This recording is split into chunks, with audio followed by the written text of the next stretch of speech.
Okay, to start with, I want everybody to go into Photo Booth and take a picture of yourself. Now I know this isn't something that most people like to do, but it's necessary for this project.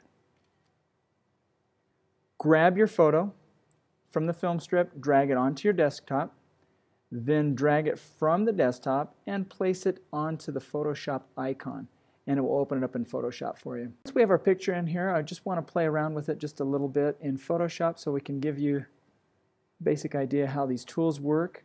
The first tool, as you see in the toolbox, is the mover. At this point I don't have anything selected to move, so I'm going to go down to my next tool, which is my marquee tool, used for selecting items. In Photoshop, it's important that we learn how to select things to change them. So I'm going to click and hold on the marquee tool, and from those that I know in the professional field, they usually choose the elliptical marquee tool to work with. So I'm going to take and click and drag around my head. Then using my mover tool, I'm going to grab my head and simply move it off. Now you'll notice that it deleted the area behind my head and turned it white. That's because down here in my toolbox, my background color was white. I can change that if I desire to. For now I'm going to leave it white, so I'll hit cancel. If I hit Command Z, it will go backwards into its original spot.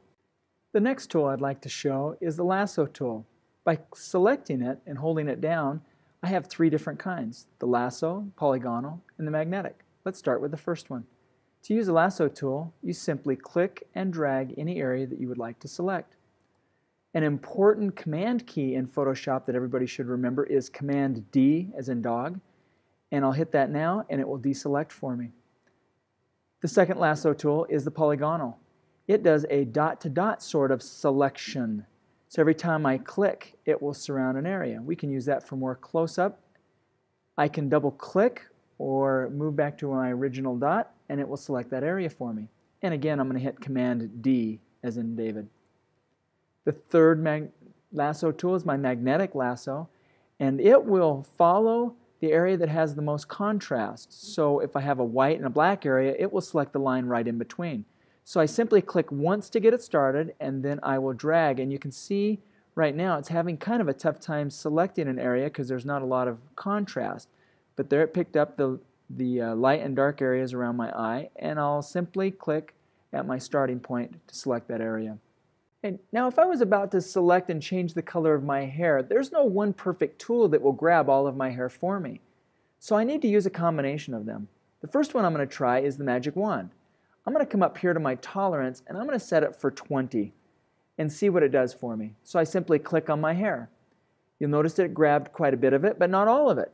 Let me hold the Shift key down and see if I can select more. Uh-oh, I had a problem. It grabbed area that I don't want. So how do I get rid of this area here that is not wanted? Well, let me click on my lasso tool, and I am going to hold down my Option key. Now when I do that, notice the lasso has a minus. So I'm going to click and drag around this area that I do not want selected. And you'll notice it's gone. But I have areas still above and below that is selected that I want to add to it. So I'm going to hold the Shift key down, and you'll notice my lasso now has a plus symbol, meaning that I'm going to add more to the selection.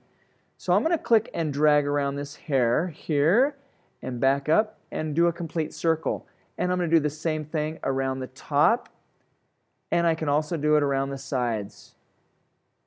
So I've selected the top here, and I'm going to do the bottom selection around on this side.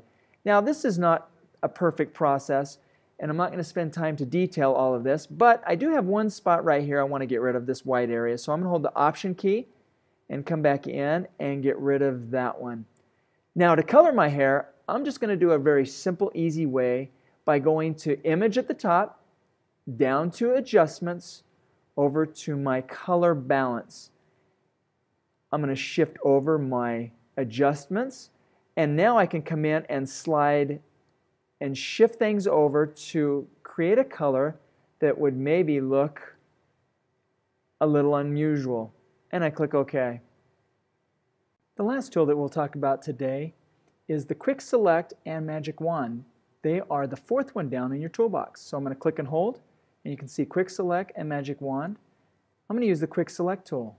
By simply clicking on my forehead here and dragging, you'll notice that it selects colors of similar shade. Now as I drag it too close to my hair, it grabbed all of it, so I'm going to hit Command D. I can come up here and adjust the size of my paintbrush if I need it smaller. And now when I come in, it'll make a little bit smaller area for me to select. And I can quickly spread that. I'm going to hit Command D. Underneath the Quick Select is the magic wand. It selects areas of the similar color based on this tolerance right here. So I'm going to set my tolerance for 5 and click on my forehead. You can see it grabbed a small area. Now I'm going to set the tolerance for 50 and hit Command D and then select my forehead.